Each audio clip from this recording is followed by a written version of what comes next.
వాసనతోనే నాకు ఇలా కడుపు నిండేటట్టున్నది. పక్కింట్లో ఎంత మందికి వాసన వస్తుందో ఏందో. వాసన అంతా మా ఇంట్లోనే ఉండాలి, మా ఇంట్లోనే ఉండాలి. బా కమ్మట ఆసన వస్తున్నది. మా సుజాత ఏమో చేస్తున్నది కదా. సుజ్జి అబ్బా వచ్చిండిగా గిన్నె పట్టుకొని ఉరికొచ్చినా ఉరికొస్తాడు. ఏందిరో ఖరాబ్ అయిన టీవీ లెక్క గలగల గల గట్ల వరుతున్నావు, ఏమైంది? ఏం లేదే సత్తన్న, వంట కూడా వేసుకొని అనే ముచ్చట పెట్ట నీ ఉరికొచ్చినావు. మా పక్క ఫోన్ గల్లీల నాన్నెవరో తిట్టిండ్రు, నువ్వు అయితే మస్తు తిడతావు ఫొట్టు ఫొట్టు అంట అని పిలిచిన సపోర్టింగ్ కు. ఎట్లా కనిపిస్తున్నా నీకు? ఎట్లా కనిపిస్తున్నా? గలీలో మొత్తం గయ్యాడు కంప నేను ఒక్కదాన్నే అన్నట్టు చెప్తున్నావు. ఆరిపోయే మాటల్లో నూనె పోసినట్టు అవుతున్నది కదా. ఏం చేస్తున్నావు అంట అని అడిగితే గట్ల చేస్తున్నావు. చింత చెట్టు ఎక్కి చింత చిగురు కోస్తున్నానే. అబ్బా ఉల్లిగడ్డలు కోసి చింత చిగురు వేస్తే ఎంత పుల్లగా ఉండేది అప్పుడు.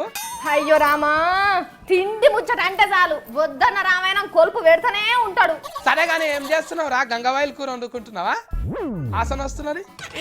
కాదే సత్తన్న, షానొద్దుల కొండుతున్నా ఉండలు కట్టదో ఏందో జర్రాగు. నాకెరకే మేక చెవులు కూర తెచ్చుకొని వండుకుంటున్నావు కదా నువ్వు. నీ మేక తలకాయ వండితే నీకు చెప్పనా సత్తన్న? మళ్ళీ ఏం కూర చేస్తున్నావు రా నాకు చెప్పవా? వామ్మో, నీకు చెప్పకుంటే ఏమన్నా ఉన్నదానే? ఇల్లు వీకి పందిరేసి పందిరి గుద్ద తలకాయని కొట్టుకుంటావు. పని మంతుడు పందిరేస్తే కుక్కతో ఒక అలిగి కూలిపోయిందట. ఏమో అంటే ఓవర్ యాక్షనింగ్లు చేస్తున్నావు అన్ని. అబ్బా షానొద్దులైందే గట్క తిని తిందామని చేస్తున్నా. గట్క చేసుకుంటున్నావు, నేను చేసింది చూసి నువ్వు కాఫీ కొడుతున్నావు కదా. అబ్బో మా ఊళ్ళో మా అమ్మమ్మకు మా అమ్మకు అందరికి నువ్వే నేర్పించినావు. నాకు రాదానే? వాళ్ళతానే నేర్చుకున్నా నేను. ఏ నల్లేంది గట్కెందుకు చేసుకుంటున్నావు? మళ్ళా గట్కంటే బలం కదనే, గందుకే చేస్తున్నా. సింధుకు పథకం వచ్చిందంట అని అందరికి అదే ఆట అన్నట్టు గట్కకు అవార్డు వచ్చిందంట, నువ్వు కూడా వండుతున్నావా? అవార్డు వచ్చింది అయితే వాజివే గాని తింటే మంచిదే కదనే. గట్లా రా, ఎప్పటికీ చేసుకొని తింటే మంచిది. ఒక దినం 2 దినాలు కాదు.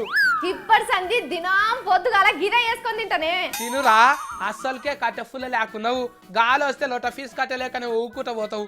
సజ్జన్న నన్నేమన్నాను చెప్తున్నా, కానీ బక్కగున్నావు కట్టెపుల్ల లెక్కున్నావు అని మాత్రం అనకు. కానీ గీయాలనే ఎందుకు ఏరికి వచ్చిండ్రా నీకు? వండుక తిన నీకే అవే పండుగలు ఏమన్నా అట్టే కొంతమంది అయితే బుర్రున ఓటలు కురుకుతారు. ఇంట్లో గట్క చేసుకొని తింటే బలానికి బలం రుచికి రుచి ఎంత కమ్మగుంటదే. అట్లా కాదురా, దత్తాన్ని అలాయి బాలాయి అప్పుడు తప్పితే ఎవరు వండుక తింటుంటది. అవునే, గింతకంటే మంచి తిండి ఇంకేం దొరుకుతదే? దినా ఒక్క పూట అయినా నేను గిదే తింటా. నేను పైసలు ఇస్తా కానీ జర అంత ఎక్కువ వండి పెట్టు, సరేనా? మీరేంటిది అట్లా చూస్తారు? మీరు కూడా వీలుంటే వండుకొని తినుడికి అమ్మ ఉంటుంది.